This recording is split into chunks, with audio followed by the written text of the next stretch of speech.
गंगा नदी तंत्र।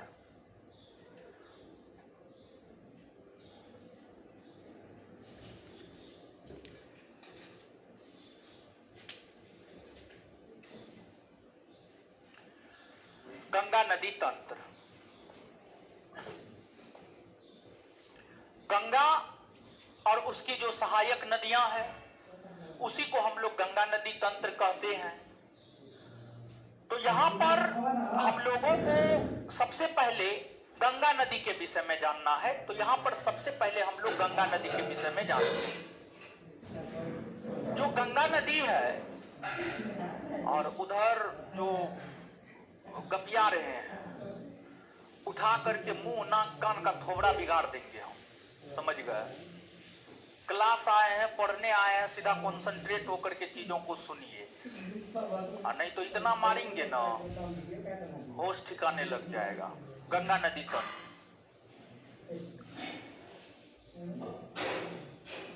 जो गंगा नदी है, एक तो सबसे पहले 2-3-4 फैक्ट गंगा नदी के विषय में जानिए। गंगा नदी भारत की राष्ट्रीय नदी है। जैसे भारत का आदर्श राष्ट्रीय वाक्य सत्यमेव जयते है, भारत का राष्ट्रीय पुष्प कमल का फूल है, भारत का राष्ट्रगान जनगण मन है, भारत का राष्ट्रगीत वंदे मातरम है। उसी प्रकार से जो गंगा नदी है यह भारत का राष्ट्रीय नदी है, भारत का राष्ट्रीय नदी है। और गंगा नदी को भारत का राष्ट्रीय नदी 2008 ईस्वी में घोषित किया गया था। 2008 ईस्वी में इसे भारत का राष्ट्रीय नदी घोषित किया गया। और भारत के भीतर जितनी भी नदियां हैं उन सभी नदियों में सबसे पवित्र नदी गंगा नदी है। और इसकी पवित्रता के कारण ही विशेष तौर पर उत्तर भारत के लोग, ऐसे तो संपूर्ण भारत के लोग यज्ञ अनुष्ठान में गंगा नदी के जल का उपयोग करते हैं, लेकिन विशेष तौर पर उत्तर भारत के लोग, हम आपको कई दफा उत्तर भारत दक्षिण भारत समझा चुके हैं। विशेष तौर पर जो उत्तर भारत के लोग हैं यज्ञ और अनुष्ठान में गंगा नदी के जल का उपयोग करते हैं। लेकिन अगर हम गंगा नदी को देखें तो गंगा नदी का जो जल होता है वह काफी पवित्र होता है। गंगा नदी का जल खराब नहीं होता है। आप उसको महीना 2 माह 6 माह तक आप बंद करके कहीं पर भी रख दीजिए, खराब नहीं होता है। लेकिन जो आप डेली उपयोग में लाते हैं जिस जल को, उस जल को 1 से 2 दिन अगर आप बंद करके रख दीजिएगा तो वो खराब हो जाता है। तो गंगा नदी के जल में कुछ वैज्ञानिक कारण है, धार्मिक कारण कुछ भी नहीं है, वैज्ञानिक कारण है। एक आपको माइकोबैक्टीरियम वायरस पाया जाता है, माइकोबैक्टीरियम वायरस पाया जाता है जो गंगा नदी के जल को स्वच्छ रखता है, जो गंगा नदी के जल को स्वच्छ रखता है। तो ये गंगा नदी के स्वच्छ होने का अपना एक वैज्ञानिक कारण है। लेकिन हिंदू धर्म के लोग उसे जो है अपने धर्म से जोड़ करके देखते हैं, कोई बात नहीं है। गंगा नदी भारत के भीतर जितनी भी नदियां बहती है, शुरू में ही हमने आपको बताया है सैकड़ों की संख्या में भारत के भीतर नदियां बहती है। और उन सभी नदियों में सबसे बड़ा अपवाह तंत्र जिस नदी का है वह आपको गंगा नदी तंत्र का है। तो गंगा नदी तंत्र भारत के भीतर सबसे बड़ा अपवाह तंत्र वाला नदी है। सबसे बड़ा अपवाह तंत्र, सबसे बड़ा अपवाह तंत्र वाला नदी जो है आपको गंगा नदी तंत्र है। इसकी लंबाई को लेकर विवाद है।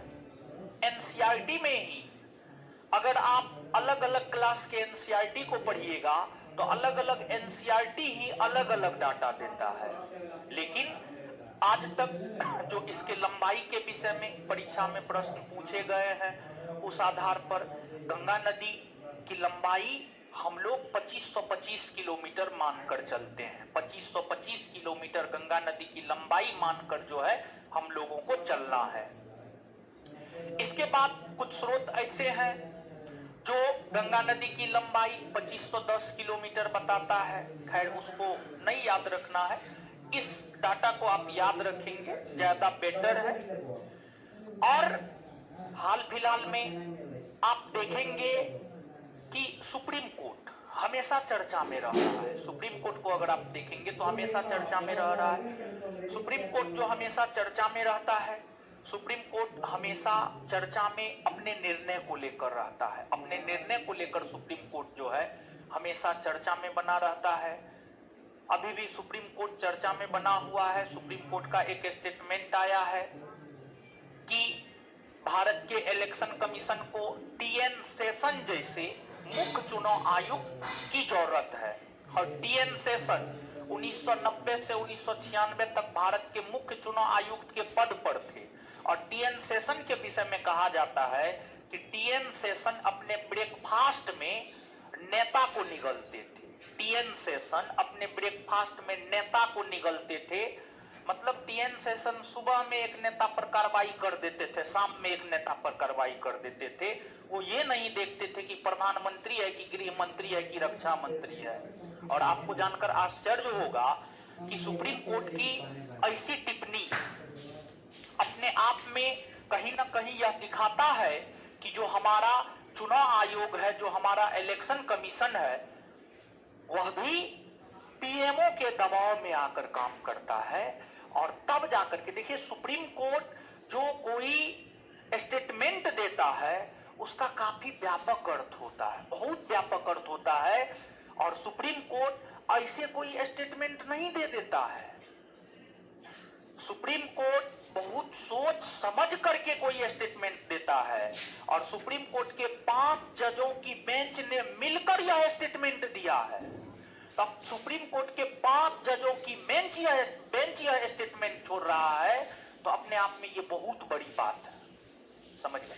चलिए, तो सुप्रीम कोर्ट है, फिर हाई कोर्ट है, एक उत्तराखंड हाई कोर्ट है। उत्तराखंड हाई कोर्ट के द्वारा जो है गंगा नदी को लेकर 2017 ईस्वी में एक जजमेंट दिया गया। और गंगा नदी को लेकर 2017 ईस्वी में उत्तराखंड हाई कोर्ट ने यह जजमेंट दिया कि जो गंगा और उसकी सहायक नदी यमुना है, इन दोनों नदियों को जीवित मानव का दर्जा दिया जाता है। जीवित मानव का दर्जा दिया जाता है।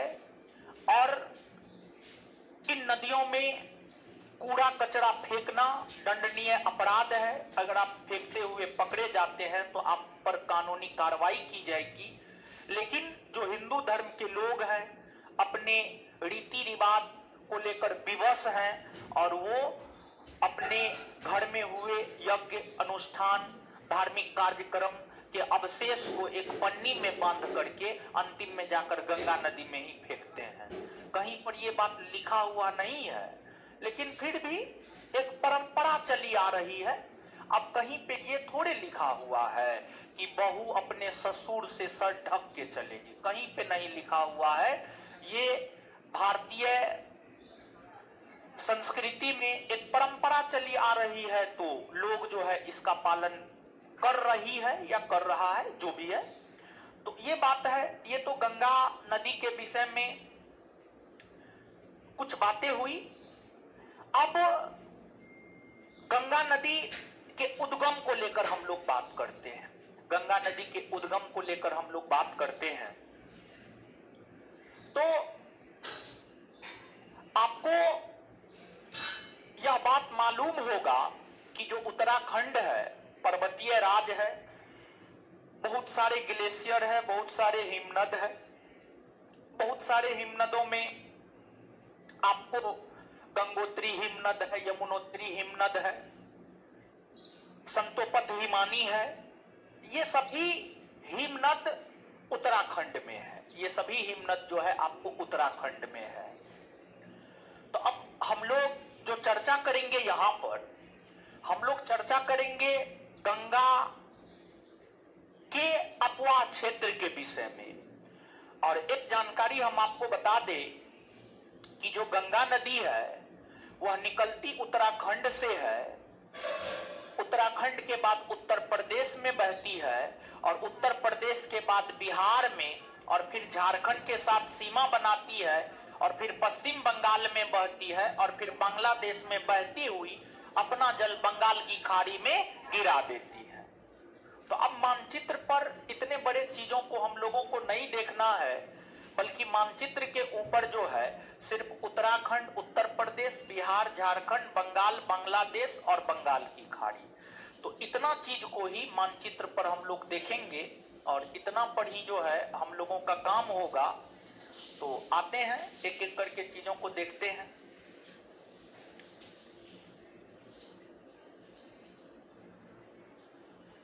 देखिए, अब यहां पर आप गौर कीजिएगा, उत्तराखंड, उत्तर प्रदेश, बिहार, झारखंड, बंगाल, बांग्लादेश और ये बंगाल की खाड़ी, बंगाल की खाड़ी, ठीक है।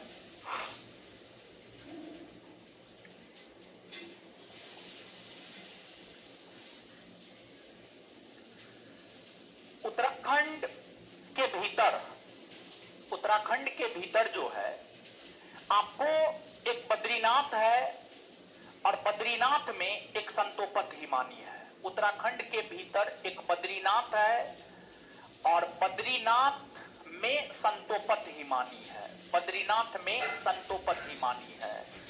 और यह जो बद्रीनाथ का संतोपत हिमानी है, इस बद्रीनाथ के संतोपत हिमानी से एक नदी निकलती है, उसका नाम है अलकनंदा। एक नदी निकलती है, उसका नाम है अलकनंदा, अलकनंदा। तो जो अलकनंदा नदी है वह उत्तराखंड के बद्रीनाथ के संतोपत हिमानी से निकलती है, संतोपत हिमानी से निकलती है। इस अलकनंदा की कई सारी सहायक नदियां हैं, इस अलकनंदा नदी की कई सारी सहायक नदियां हैं। और जो अलकनंदा की कई सारी सहायक नदियां हैं उसमें मंदाकिनी का नाम आता है, मंदाकिनी के बाद उसमें भागीरथी का नाम आता है, भागीरथी के बाद उसमें जो है आपको धौली गंगा का नाम आता है, धौली गंगा का नाम आता है, धौली गंगा। धौली गंगा के बाद नंदाकिनी का नाम आता है, नंदाकिनी। नंदाकिनी के बाद जो है आपको पिंडार का नाम आता है, पिंडार का नाम आता है। यहां पर देखिए, इतना क्लियर कट वे में इसलिए बता रहे हैं क्योंकि जब आप क्वेश्चन बैंक पलट करके देखते हैं तो उसमें स्पष्ट तौर पर आपको क्वेश्चन मिल जाएगा। पिंडार के संदर्भ में आपसे पूछा गया है कि पिंडार निम्नलिखित में से किसकी सहायक नदी है, तो इसका उत्तर होगा अलकनंदा। इसका उत्तर क्या हो जाएगा? अलकनंदा। तो ये जो मंदाकिनी, भागीरथी, धौली गंगा, नंदाकिनी, पिंडार है, ये सभी नदी अलकनंदा की सहायक नदी है। ये सभी नदी अलकनंदा की सहायक नदी है, अलकनंदा। अब आप देव प्रयाग, रुद्र प्रयाग, कर्ण प्रयाग, विष्णु प्रयाग, नंद प्रयाग नाम सुनते होंगे। यहां पर एक बात से हम आपको अवगत करवाएंगे। प्रयाग जैसे दोआब, दोआब किसे कहा जाता है तो हम आपको बताए हुए हैं, दो नदियों के बीच के क्षेत्र को दोआब कहा जाता है। जैसे दो नदियों के बीच के क्षेत्र को दोआब कहा जाता है, उसी प्रकार से दो नदियों के मिलन स्थल को प्रयाग कहा जाता है। दो नदियों के मिलन स्थल को प्रयाग कहा जाता है। जैसे मुसल्लमपुर हाट के लड़का और लड़की जहां पर मिलते हैं उसे एनआईटी घाट कहा जाता है। सामान्य तौर पर मुसल्लमपुर हाट का ही लड़का लड़की एनआईटी घाट पे मिलता है, समझे। तो वैसे ही जो है दो नदियों के मिलन स्थल को प्रयाग कहा जाता है। क्या कहा जाता है? प्रयाग। अब देखिएगा यहां पे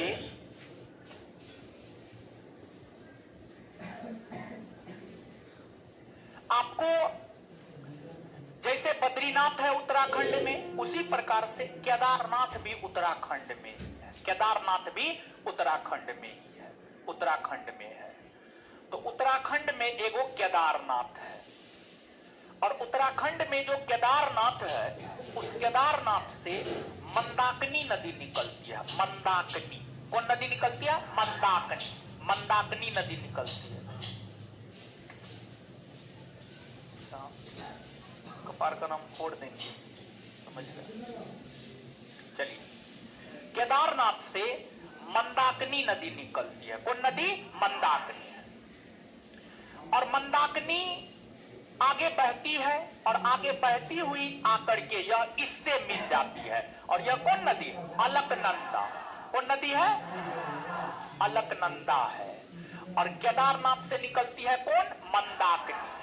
मंदाकिनी कौन निकलती है? मंदाकिनी। और मंदाकिनी अलकनंदा से जहां मिलती है, इसे कहा जाता है रुद्रप्रयाग। क्या कहा जाता है? रुद्रप्रयाग। रुद्रप्रयाग। तो ये है आपको रुद्रप्रयाग, रुद्रप्रयाग, रुद्रप्रयाग। फिर आपको उत्तराखंड में ही एक है आपको गौमुख हिमानी। उत्तराखंड में ही एक है आपको गौमुख हिमानी। क्या है? गौमुख हिमानी। और यह जो गौमुख हिमानी है, इस गौमुख हिमानी से भागीरथी निकलती है। कौन निकलती है? भागीरथी। और भागीरथी आगे बढ़ते हुए आकर के अलकनंदा से मिल जाती है। किससे मिलती है? अलकनंदा। और जो गौमुख हिमानी से भागीरथी नदी निकलती है, भागीरथी नदी निकलती है, और भागीरथी नदी आगे आकर के अलकनंदा से मिलती है। जहां पर मिलती है इसे हम लोग कहते हैं देवप्रयाग। क्या कहते हैं? देवप्रयाग। देवप्रयाग कहते हैं। तो यहां पर आप थोड़ा सा सुनिएगा। उत्तराखंड के बद्रीनाथ के संतोपत हिमानी से अलकनंदा निकलती है। उत्तराखंड के केदारनाथ से मंदाकिनी निकलती है। उत्तराखंड के गौमुख हिमानी से भागीरथी निकलती है। मंदाकिनी जहां पर अलकनंदा से मिलती है उसे रुद्रप्रयाग, भागीरथी जहां पर मिलती है उसे हम लोग देवप्रयाग, उसे हम लोग देवप्रयाग। यहां तक ये बात क्लियर है? चलिए, तो क्या हम एक साइड में इसको लिख ले तो बेटर नहीं रहेगा? आया ना?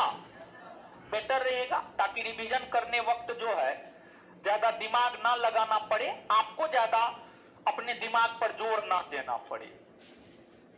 तो यहां पर एक हमने आपको बताया है रुद्रप्रयाग। क्या बताया है? रुद्रप्रयाग, रुद्रप्रयाग। और एक बात और यहां पर हम आपको अवगत करवाएंगे कि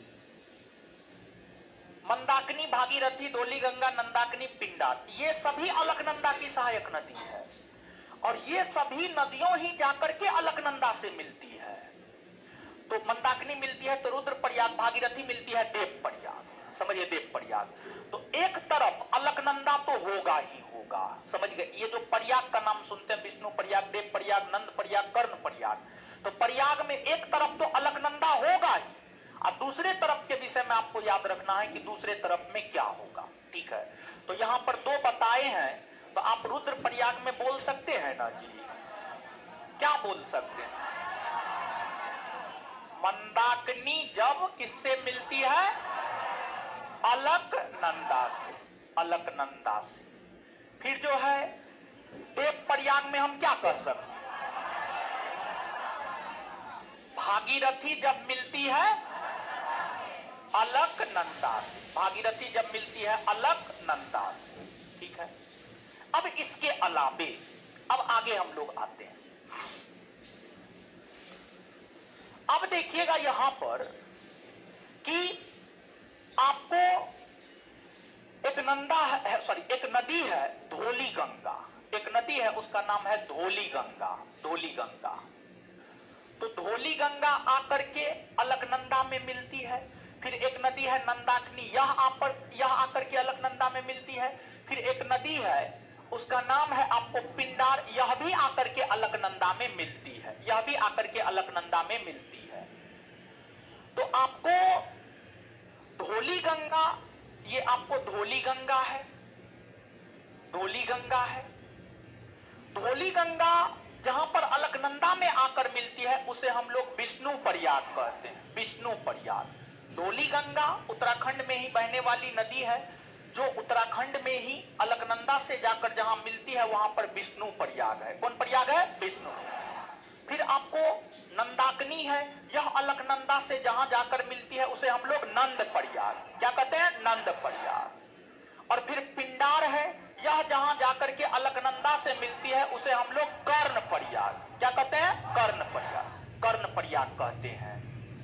तो क्या यहां पर हम लोग जैसे रुद्र प्रयाग, देव प्रयाग को देख लिए हैं, उसी प्रकार से क्या हम विष्णु प्रयाग को लेकर यह कह सकते हैं कि धौली गंगा और अलकनंदा के संगम को, धौली गंगा और अलकनंदा के संगम को, अलकनंदा के संगम को हम लोग विष्णु प्रयाग कहते हैं। फिर आपको नंद प्रयाग, क्या हम यह कह सकते हैं नंदाकिनी और अलकनंदा, नंदाकिनी और अलकनंदा। फिर आगे है आपको कर्ण प्रयाग, कर्ण प्रयाग। तो क्या कर्ण प्रयाग के विषय में कह सकते हैं कि पिंडार और अलकनंदा, पिंडार और, ये बात समझ में आया है? हाँ या ना? देखिए अभी तो हम तुरंत बताए हैं तो अभी तो आपको समझ में आ जाएगा, लेकिन हम आपको बता रहे हैं कि जब हम इसको याद कर रहे थे अपने स्टूडेंट लाइफ में तो हम भी एक बार समझ करके याद रख करके भूल जाते थे। तो अगर आपको इसको सदा के लिए याद रखना है तो एक सप्ताह में कम से कम इसको तब तक देखते रहना है जब तक कि आपको सदा के लिए याद नहीं हो जाता है। हम स्वयं इसको कम से कम 50 बार देखे होंगे, तब जाकर के आज हमको ये याद रह गया है। तो आपको भी कम से कम आपको 10 बार, 20 बार, 25 बार, जितना बार रिवीजन का मौका मिलता है उतना बार देखिए। रिवीजन का कोई लिमिटेशन नहीं होता है, जितना अधिक रिवीजन करेंगे उतना बेटर आप बनेंगे। तो जब भी आपको मौका मिले आप रिवीजन करना शुरू कर दीजिए। तो ये भी आपको तब याद रहेगा जब आप बार बार इसको देखेंगे। आप इसको ट्रिक पर या किसी भी चीज पर आप याद नहीं रख सकते हैं जब तक कि आप इसको बार बार नहीं देखते हैं। आप निश्चित तौर पे भूल जाइएगा। तो इसको बार बार आपको देखना है और इसको याद रखना है। और हम आपको यहां पर बता दें कि कभी कदाल ये प्रयाग से संबंधित प्रश्न कूट में देकर के पूछता है, कूट में देकर के कभी कदाल पूछता है। तो सामान्य तौर पर जो एवरेज स्टूडेंट होता है वो इस प्रश्न को परीक्षा में गलती करके आ जाता है, लेकिन इसी सब प्रकार के प्रश्न को अगर आप सही करके आएंगे तो फिर आपके रिजल्ट का चांस बहुत ज्यादा होगा परीक्षा में। आशा करते हैं आप चीजों को समझ पा रहे होंगे कि हम कहना क्या चाह रहे हैं। हाँ, तबीयत खराब है, जाना है, जाइए। तबीयत खराब है तो आए का है बकलुल भी, जाइए, जाने दीजिए। सही में तबीयत खराब है, ठीक है, जाने दीजिए। चलिए अब आइएगा, अब आइएगा यहां पे, ठीक है। तो ये तो प्रयाग सब के विषय में हमने आपको बताया। अब देखिएगा कि यह जो आपको गंगा और उसकी सहायक नदी है, एकदम देख लीजिए, सब लड़का निहार लीजिए, फिर तो दोबारा ये क्लास आएगी ना।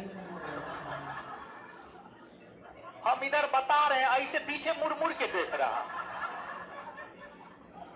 बोलिए, हम बुला करके उनको जो है सबको चेहरे दिखा देते हैं। एक से एक नमूना सब है, निकलने दीजिएगा वो लड़की को। चलिए अब आगे आइएगा, यहाँ पे बोर्ड पे आइए, बोर्ड पे आइए महाराज।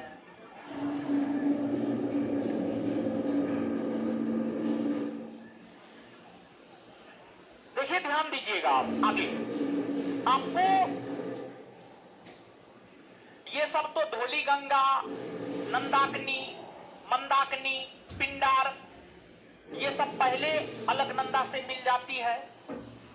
आगे चल करके अलकनंदा से भागीरथी जब मिलती है तो वहां पर देव प्रयाग में मिलती है, और देव प्रयाग में जब अलकनंदा और भागीरथी दोनों नदी आपस में मिलती है, अलकनंदा और भागीरथी दोनों नदी आपस में मिलती है तो अलकनंदा और भागीरथी के ही संयुक्त धारा को गंगा कहा जाता है, गंगा कहा जाता है।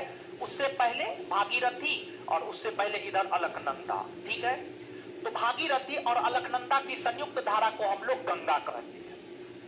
गंगा शुरुआती दौर में उत्तराखंड के पर्वतीय क्षेत्रों में बहती है, उत्तराखंड के पर्वतीय क्षेत्रों में बहती है। आगे चल करके गंगा उत्तराखंड के हरिद्वार के समीप मैदानी भाग में प्रवेश करती है, मैदानी भाग में प्रवेश करती है। तो उत्तराखंड में हरिद्वार है, हरिद्वार के समीप ही गंगा नदी जो है मैदानी भाग में प्रवेश करती है और फिर उत्तराखंड के बाद उत्तर प्रदेश में प्रवेश करती है। उत्तराखंड के बाद जो है यह नदी उत्तर प्रदेश में प्रवेश करती है और उत्तर प्रदेश में बहती है। उत्तर प्रदेश में यह गंगा नदी बहती है।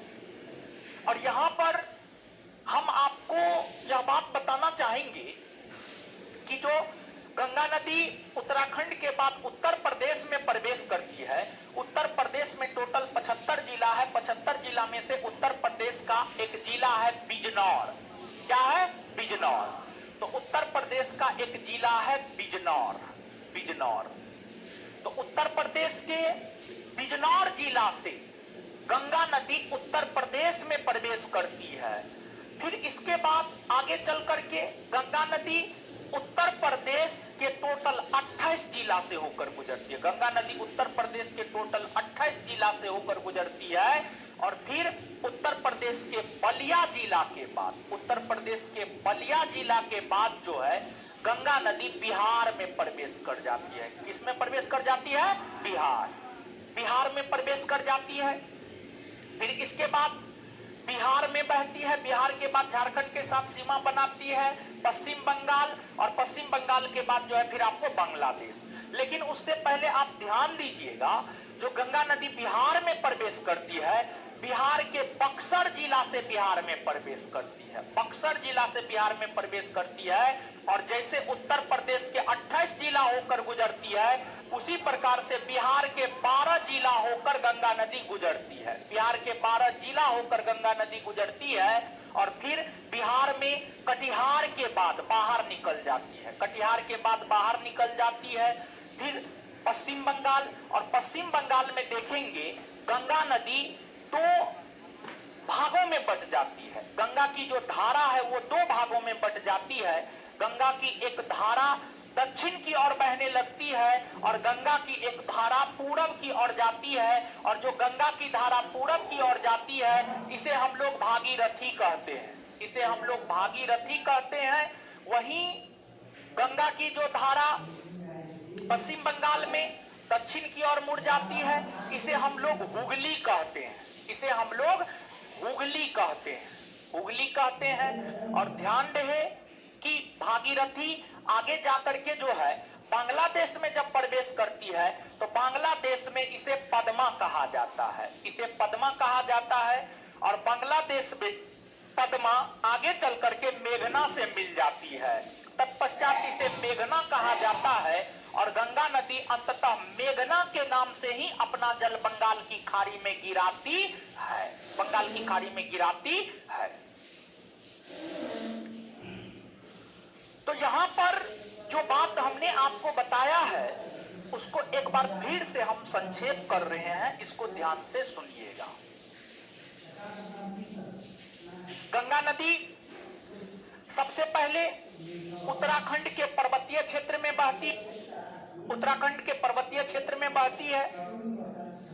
उत्तराखंड में ही यह हरिद्वार के समीप से मैदानी भाग में प्रवेश कर जाती है और फिर गंगा नदी मैदानी भाग में बहने लगती है। तो यहां से आपसे पूछा जाता है कि गंगा नदी कहां के बाद से मैदानी भाग में प्रवेश करती है, तो इसका उत्तर होगा हरिद्वार। क्या होगा उत्तर? हरिद्वार, हरिद्वार। इसके बाद उत्तराखंड के बाद उत्तर प्रदेश में प्रवेश बिजनौर जिला से, और फिर उत्तर प्रदेश के 28 जिला गंगा नदी के तट पर बसा हुआ है, गंगा नदी के तट पर बसा हुआ है। और उन 28 जिलों में उत्तर प्रदेश का जो कानपुर जिला है गंगा नदी के तट पर बसा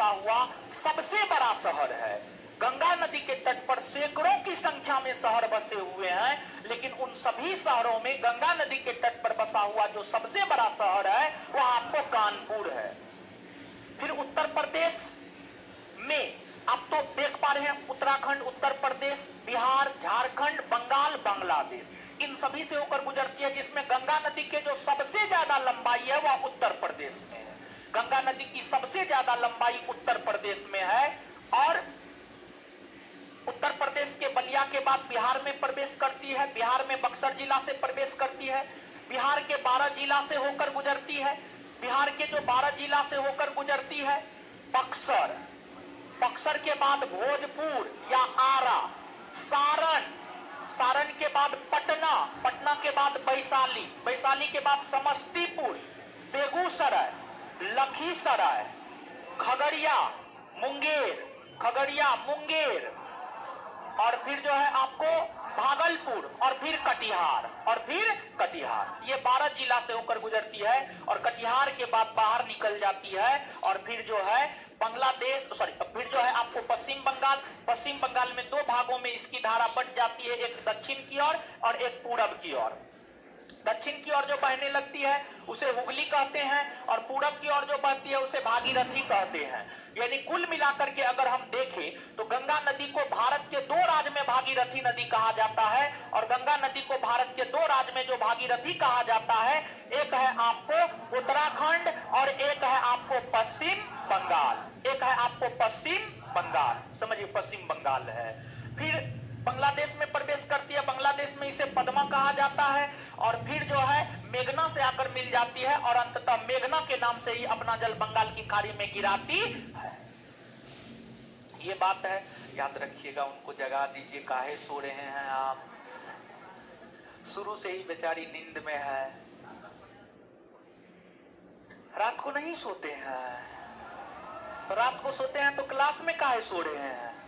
हाँ, आप लोग हुआ है मैं भी कर रहे हैं, वहां पे कैमरा लगा हुआ है, हाँ ज्यादा हुआ कीजिएगा तो फिर हाँ कैमरा में हम ढूंढेंगे रात में क्या है हुआ वाला, समझे? सोइए नहीं जी, ठीक है। हमको तो पहले लग रहा था आपका शादी हो गया, इसलिए हम पहले से नहीं बोल रहे थे, क्योंकि जो शादीशुदा लड़की या लड़का होता है उसको टेंशन होता है थोड़ा, तो उसको हम ज्यादा नहीं टोकते उगते हैं। लेकिन अभी हाथ उठ देखे और माथा उठा देखे तो लगा शादीशुदा न, समझे? तब जाकर के अंतिम में आपको हमको टोकना पड़ा। सब बेचारी शुरुए से सो रही है, शुरुए से हम उसको देख रहे हैं, समझे? शादी नहीं हुआ है, वो हो गया नहीं हुआ शादी हो, अरे बोलिए ना, हो गया तो काहे सो रहे हैं? ऐसे मत कीजिए सब। और बताइए, शुरू से बता रहे हैं, ऐसा तो नहीं है कि चैप्टर बीच में है, एकदम शुरू से बता रहे हैं, समझे? समझ में तो आना चाहिए। इसमें ऐसा क्या है कि समझ में नहीं आएगा? बताइए, इसमें ऐसा कुछ है जी? सब चीज इतना बढ़िया से समझा रहे हैं तब आप लोग सोने लगते हैं, ये तो गलत बात। चलिए अब आगे सुनिएगा, हल्ला नहीं, बोर्ड पे आइए। चलिए अब समझिएगा, यहां पर गंगा नदी के विषय में थोड़ा सा और देखते हैं।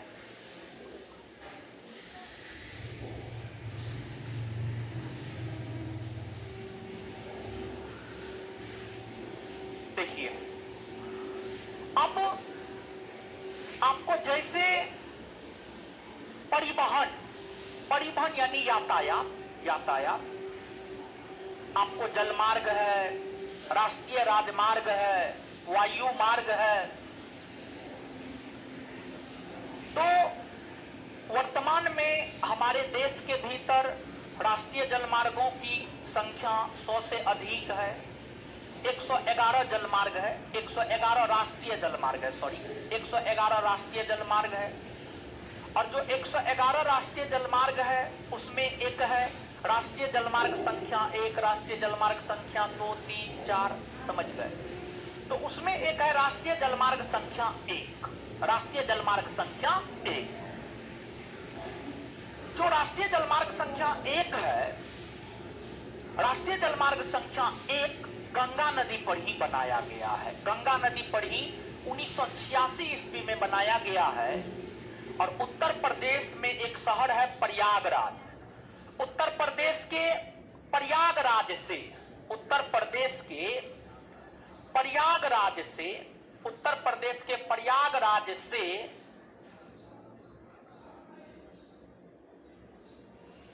पश्चिम बंगाल के हल्दिया तक, पश्चिम बंगाल के हल्दिया तक गंगा नदी के तट पर एक राष्ट्रीय जलमार्ग का निर्माण किया गया है, जिसे हम लोग राष्ट्रीय जलमार्ग संख्या 1 कहते हैं।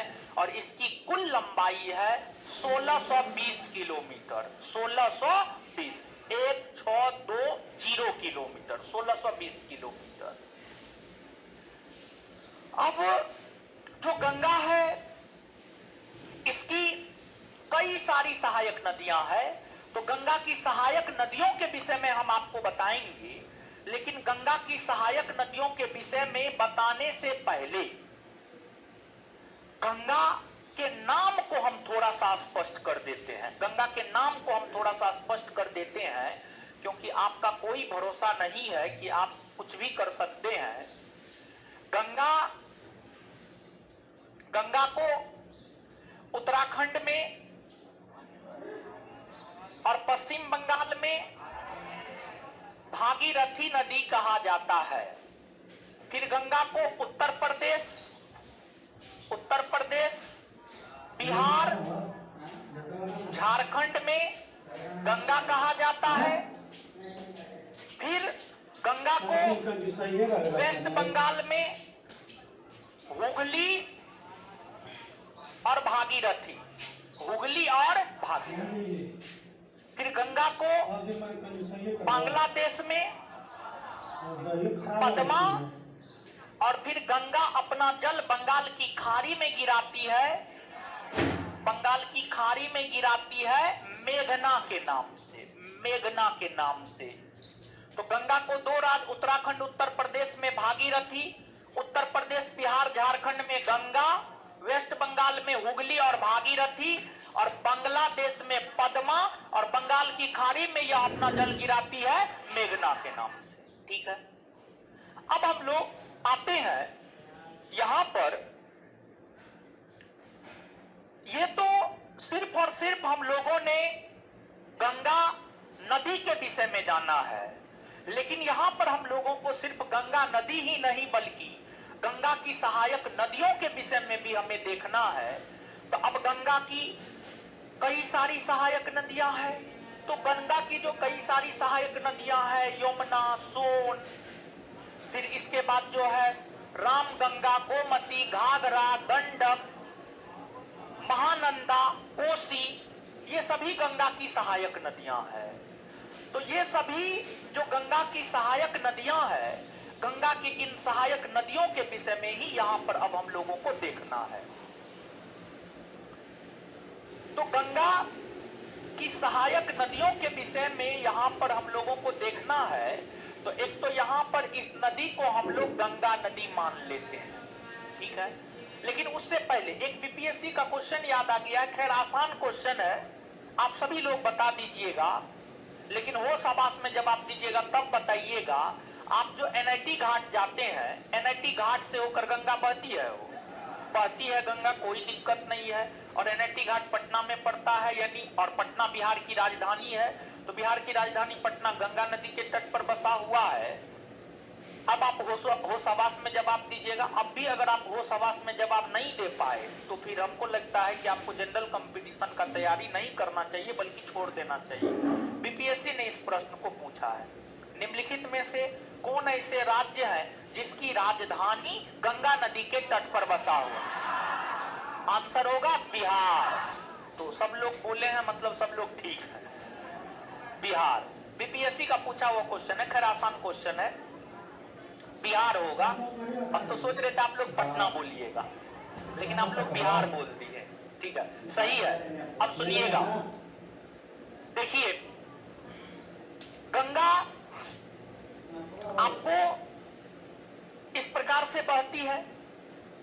कुछ नदी ऐसी है जो ऊपरी भाग से आकर गंगा में मिलती है, और कुछ नदी ऐसी है जो निचले भाग से आकर गंगा में मिलती है, जो निचले भाग से आकर गंगा में मिलती है।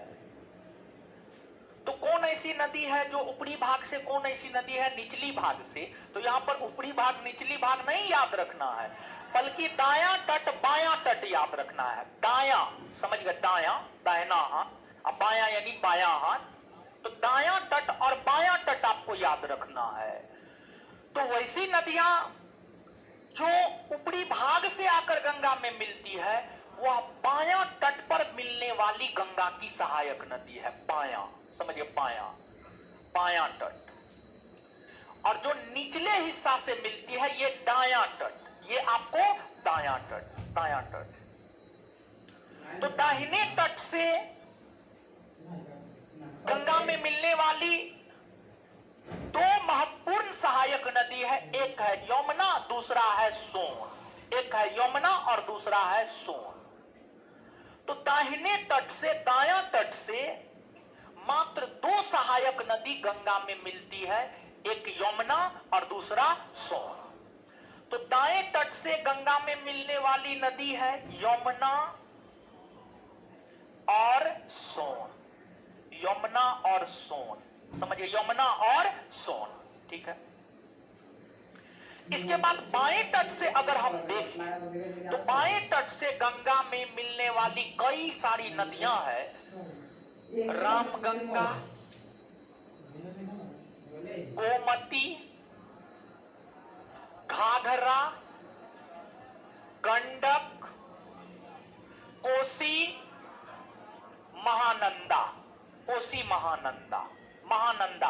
देखिए, एगो महानदी होता है और एगो महानंदा होता है, दोनों अलग अलग नदी है। महानदी छत्तीसगढ़ ओडिशा में बहती है और महानंदा पश्चिम बंगाल में बहती है। महानंदा पश्चिम बंगाल में बहती है, तो दोनों अलग अलग नदी है, एक नदी नहीं है। तो रामगंगा, गोमती, घाघरा, गंडक, कोसी, महानंदा, ये सभी बाएं तट से मिलने वाली गंगा में, ये सभी नदियां अपने गंगा में, ये सभी नदियां बाएं तट से मिलती है।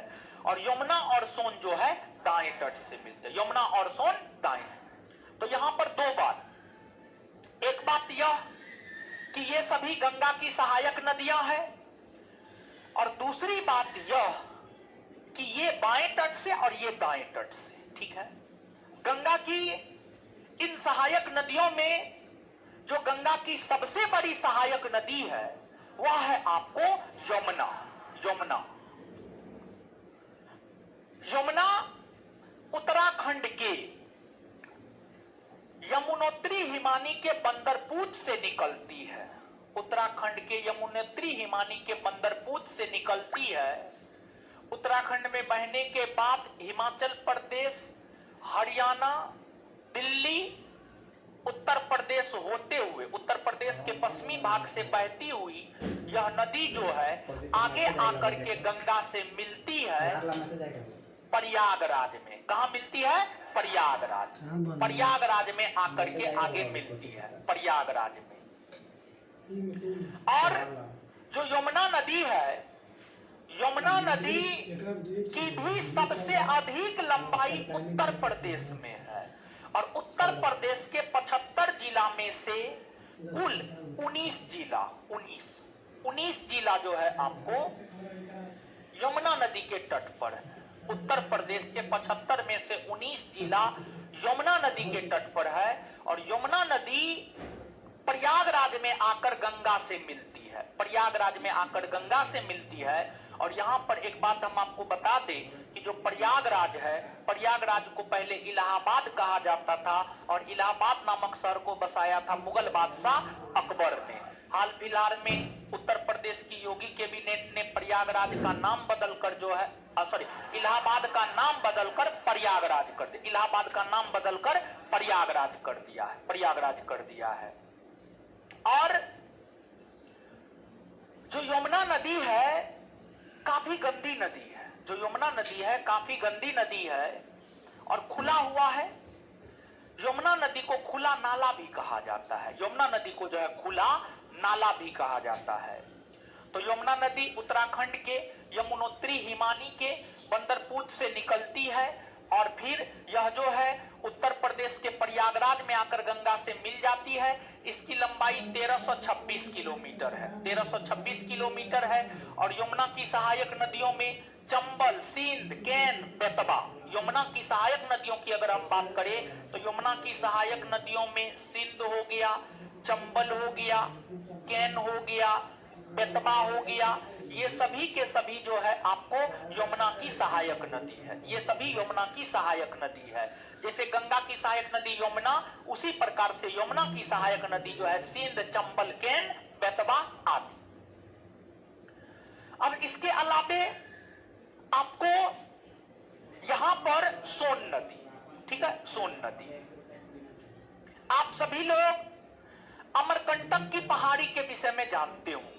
अमरकंटक की पहाड़ी हम आपको अवगत करवाए हैं, पिछले चैप्टर में हम आपको इस बात से अवगत करवाए हैं। जो अमरकंटक की पहाड़ी है, अमरकंटक की पहाड़ी मध्य प्रदेश में है। तो मध्य प्रदेश में अमरकंटक की पहाड़ी है। मध्य प्रदेश के अमरकंटक की पहाड़ी से सोन नदी निकलती है। सोन नदी अपने उद्गम स्थल से इस डायरेक्शन में बहती है, इस डायरेक्शन में बहती है। और इस डायरेक्शन में बहती है तो ये कौन सा डायरेक्शन है? देखिए, कोई भी मानचित्र का ऊपरी भाग उत्तर, नीचे वाला भाग दक्षिण, दाहिना भाग पूरब। तो ये उत्तर है, ये पूरब है। तो उत्तर और पूरब के बीच वाला भाग उत्तर पूरब। तो आप देख रहे हैं इस डायरेक्शन में बढ़ती है, मतलब जो सोन नदी है वह उत्तर पूरब दिशा की ओर बहती है, उत्तर पूरब दिशा की ओर बहती है। तो सोन नदी मध्य प्रदेश के अमरकंटक पहाड़ी से निकलती है, उत्तरी पूर्वी भाग में बहती हुई आगे चल करके यह दानापुर में जो है गंगा से जाकर मिल जाती है। कहां जाकर मिल जाती है? दानापुर में गंगा से जाकर मिल जाती है। यहां पर एक चीज की और हम आपका ध्यान आकृष्ट करवाएंगे कि गंगा की जो सहायक नदियां हैं, गंगा की कौन सहायक नदी कहां पर जाकर गंगा से मिलती है, यह बात याद रखना काफी महत्वपूर्ण है। क्योंकि जब आप क्वेश्चन बैंक देखते हैं तो यह प्रश्न आपको देखने को मिल जाता है कि गंगा में सोन नदी कहां आकर मिलती है, गंडक कहां मिलती है, कोसी कहां मिलती है, रामगंगा कहां मिलती है, घाघरा कहां मिलती है, गोमती कहां मिलती है। तो मतलब गंगा की सहायक नदियों में जो नदी आकर गंगा में जहां मिलती है उस स्थान को प्रॉपर वे में और ध्यान से याद रखना आवश्यक है, क्योंकि प्रश्न वहां से बनते हैं और प्रश्न पूछे जाते हैं। समझ गए?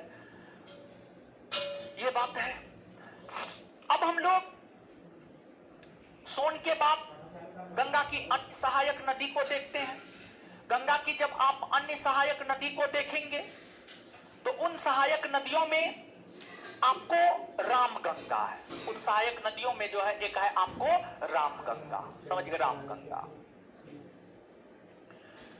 जो रामगंगा नदी है ये आपको उत्तराखंड के गढ़वाल पहाड़ी से निकलती है। उत्तराखंड के गढ़वाल पहाड़ी, उत्तराखंड के गढ़वाल पहाड़ी, उत्तराखंड के गढ़वाल पहाड़ी से निकलती है। उत्तराखंड में बहने के बाद उत्तर प्रदेश में बहती है और उत्तर प्रदेश में आकर के कन्नौज के समीप गंगा से मिल जाती है। कन्नौज के समीप गंगा से मिल जाती है। तो यहां पर आप गौर करेंगे, रामगंगा गंगा की एक सहायक नदी है जो उत्तराखंड के गढ़वाल पहाड़ी से निकलती है और कन्नौज में गंगा से मिल जाती है। कन्नौज में गंगा से मिल जाती है। और यह जो रामगंगा नदी है, रामगंगा नदी जिम कॉर्बेट नेशनल पार्क से गुजरती है। Jim Corbett national park Bharat का प्रथम नेशनल पार्क है जिसका निर्माण 1935 ईस्वी में हुआ था। तो Jim Corbett national park Uttarakhand में है और उत्तराखंड के जिम कॉर्बेट नेशनल पार्क से रामगंगा नदी गुजरती है। और आज के डेट में तो जिम कॉर्बेट नेशनल पार्क का नाम ही बदल करके रामगंगा नेशनल पार्क कर दिया गया है। ये बात है। फिर आगे गोमती है। जो गोमती नदी है, गोमती नदी उत्तर प्रदेश में ही आपको 75 जिला में एक जिला है पीलीभीत जिला, और उत्तर प्रदेश के पीलीभीत जिला में फुलहर झील है। उत्तर प्रदेश के पीलीभीत जिला के फुलहर झील से आपको गोमती नदी निकलती है, और आगे चल करके यह जो है गोमती नदी गाजीपुर के समीप, गोमती नदी जो है गाजीपुर के समीप। और ध्यान दीजिएगा, गोमती नदी के तट पर ही उत्तर प्रदेश का राजधानी नगर लखनऊ, उत्तर प्रदेश का राजधानी नगर लखनऊ गोमती नदी के तट पर ही बसा हुआ है। और आगे चल करके जो है गोमती नदी गाजीपुर के समीप आकर के गंगा से मिल जाती है, गाजीपुर के समीप आकर के गंगा से मिल जाती है। तो गोमती नदी उत्तर प्रदेश के पीलीभीत जिला के फुलहर झील से निकलती है और गोमती नदी के समीप आकर के गाजीपुर के निकट आकर के गंगा से मिल जाती है। एक बार फिर से सुनिएगा, गोमती नदी उत्तर प्रदेश के पीलीभीत जिला के फुलहर झील से निकलती है और गाजीपुर के समीप आकर गंगा से मिलती है। आगे है घाघरा। घाघरा नदी को हम देखें तो जो घाघरा नदी है यह तिब्बत की मापचा चुंग हिमनद से निकलती है और नेपाल और उत्तर प्रदेश में बहती हुई बिहार में प्रवेश करती है और छपरा के समीप आकर गंगा से मिल जाती है, छपरा के समीप आकर गंगा से मिल जाती है। तो घाघरा नदी का जो उद्गम स्थल है वह तिब्बत का मापचा चुंग हिमनद, तिब्बत का मापचा चुंग हिमनद, और गंगा से आकर जहां मिलती है वह है छपरा। क्या है? छपरा। इसके बाद आगे है गंडक। नेपाल हिमालय, नेपाल हिमालयी क्षेत्र से निकलती है, नेपाल हिमालयी क्षेत्र से निकलती है और आगे चल करके बिहार में बहती हुई और आगे चल करके यह सोनपुर के निकट जाकर गंगा से मिल जाती है, सोनपुर के निकट जाकर गंगा से मिल जाती है। फिर आपको कोसी नदी है, नेपाल के गोसाईथान चोटी से निकलती है और फिर बिहार में बहती हुई कटिहार के कुर्सेला के समीप जो है आपको गंगा से मिल जाती है। फिर महानंदा है, दार्जिलिंग पहाड़ी से निकलती है और बंगाल में फरक्का के समीप आकर के जो है गंगा से मिल जाती है, फरक्का के समीप आकर गंगा से मिल जाती है। तो यहां पर ध्यान दीजिएगा, आप ध्यान क्या दीजिएगा, हम यहां पर लिखते हैं ताकि याद करने में आपके माथा पर ज्यादा जोर ना पड़े। तो गंगा की वैसी सहायक नदियां जो बायां तट से मिलती है, जो बायां तट से मिलती है उसमें सबसे पहला, और ध्यान दीजिएगा यहां पर एक बात से और हम आपको अवगत करवाते हैं, आप इस बात को सुनिएगा कि ये जो हम आपको लिखे हैं रामगंगा, गोमती, घाघरा, गंडक, कोसी, महानंदा, ये एकदम सीरियली लिखा हुआ है, ये क्रमवार लिखा हुआ है। क्योंकि आपको ध्यान दे कि कंपटीशन आज के डेट में सिर्फ ये नहीं पूछता है कौन गंगा की सहायक नदी है और कौन गंगा में जाकर कहां मिलती है, बल्कि कंपटीशन इसका पश्चिम से पूरब या पूरब से पश्चिम में क्रम भी पूछता है। पश्चिम स्पेशली ऊपर वाले नदी के संदर्भ में हम बात कर रहे हैं। तो ये जो है पश्चिम से पूरब में क्रम है, पश्चिम से पूरब में रामगंगा, गोमती, घाघरा, गंडक, कोसी, महानंदा, पश्चिम से पूरब में क्रम हुआ। अब पूरब से पश्चिम में क्रम महानंदा, कोसी, गंडक, घाघरा, गोमती, रामगंगा, ठीक है। तो इस क्रम को भी आप याद रखिएगा ध्यान से, और ध्यान दे कि आज जितना बात हम आपको बता रहे हैं घर पे जाकर के जैसे जैसे मैपिंग हम कर रहे हैं वैसे वैसे आप स्वयं से जाकर घर पर मैपिंग करेंगे। इससे पहले भी हम आपको कुछ मैपिंग करने के लिए दिए थे, लेकिन हम आपको चेक नहीं किए थे, हमको याद है, ठीक है। क्या है, बोलिए, क्या कुछ बोल रहे? हम चेक नहीं किए थे, हमको याद है, ठीक, हम चेक नहीं किए हैं, ठीक है।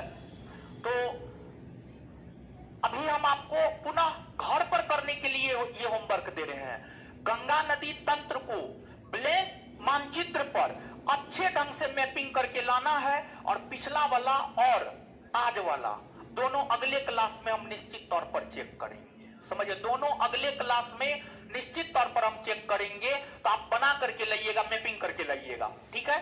अब आते हैं बायां तट से रामगंगा। रामगंगा नदी का उद्गम स्थल क्या है और संगम या मोहाना क्या है? संगम या मोहाना तो सबका गंगा ही है, या संगम या मोहाना का स्थल क्या है? संगम या मोहाना स्थल, संगम स्थल, संगम स्थल क्या है, कहां पर जाकर के गंगा से मिलती है। ठीक है, तो रामगंगा का उद्गम स्थल है गढ़वाल पहाड़ी, उत्तराखंड का गढ़वाल पहाड़ी, और इसका संगम या मुहाना स्थल है कन्नौज। कहां पर है, कन्नौज। इसके बाद रामगंगा के बाद आगे है आपको गोमती। गोमती, गोमती पीलीभीत जिला में स्थित फुलहर झील, फुलहर झील, और यह जाकर के गंगा में मिलती है गाजीपुर के निकट, गाजीपुर के निकट। इसके बाद गोमती के बाद क्या है आपको, घाघरा। क्या है, घाघरा, और घाघरा का उद्गम स्थल है मापचा, चुंग, हिमनद, और यह आकर के मिलती है आपको गंगा में छपरा से। कहां आकर मिलती है, छपरा। और इसके बाद आगे है गंडक। गंडक का उद्गम स्थल है नेपाल हिमालय। क्या है, नेपाल हिमालय, और गंडक आकर के मिलती है कहां पर, सोनपुर। सोनपुर में आकर के गंगा से मिलती है। और गंडक के बाद जो है आगे है आपको कोसी। तो कोसी का उद्गम स्थल है गोसाई थान चोटी, नेपाल में स्थित गोसाई थान चोटी, गोसाई थान चोटी। और यह कुर्सेला, कुर्सेला कटिहार के कुर्सेला में आकर मिलती है। इसके बाद आगे है आपको महानंदा। महानंदा का उद्गम स्थल है आपको दार्जिलिंग की पहाड़ी, दार्जिलिंग की पहाड़ी, और दार्जिलिंग की पहाड़ी, और यह मिलती है आपको कहां पर, फरक्का, फरक्का। ठीक है, फरक्का, समझ गए। तो इसको आप निश्चित तौर पे याद रखिएगा, समझ गए। ये गंगा और उसकी सहायक नदियों के विषय में हुआ, नोट में दिया हुआ है, इसको फोटो लेने की कोई जरूरत नहीं है, समझ गए। अब आते हैं हम लोग इन चीजों को एक बार रिवाइज कर लेते हैं, मतलब आज के सेशन में हम लोग जितना देखे हैं, समझ गए। और आप